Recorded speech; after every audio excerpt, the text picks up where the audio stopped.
Hello guys, ఇప్పుడైతే మనం DLF దగ్గర ఫ్రూట్ ఐస్ క్రీమ్ పాయింట్ దగ్గర ఉన్నాము. ఇదేంటండి, మా ఊర్లో పుల్ల ఐస్ విన్నాము, ఈ సేమియా ఐస్ విన్నాము, ఈ ఫ్రూట్ ఐస్ క్రీమ్ ఏంటి అంటున్నారా? వీళ్ళ దగ్గర రియల్ ఫ్రూట్స్తో ఐస్ క్రీమ్ అయితే చేస్తారండి. పైనాపిల్స్ కానీ, డ్రాగన్ కానీ, సీతాఫల్ ఏదైనా ఉంది. ఏ ఫ్రూట్ కాస్ట్ అయినా 100 రూపీస్. ఇక్కడ మేము దానిమ్మకాయ చూస్ చేసుకున్నాం, అంటే పోమోగ్రనేట్ అనమాట. దీని కాస్ట్ వచ్చేసి 150 రూపీస్. సో దీన్ని మేము 4 హాఫ్స్ కింద అయితే చేయించుకున్నాము. ఈ ఫ్రూట్ లోపలికి ఐస్ క్రీమ్ ఎలా వెళ్తుందనే కదా మీ డౌట్. ఇది మిషన్ వర్క్ అంటండి. సో లోపల ఏదైతే ఉందో, ఇప్పుడు ఆరెంజ్ ఉందనుకో, ఆ ఆరెంజ్ పల్ప్తో అయితే ఐస్ క్రీమ్ చేస్తారు.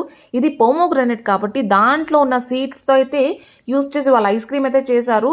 లిటరల్లీ చాలా అంటే చాలా బాగుంది. టేస్ట్ అయితే వీళ్ళ వర్క్ కూడా చాలా బాగుంది. మ్యాంగో సీజన్లో మ్యాంగోస్ కూడా అవైలబుల్ ఉంటాయి.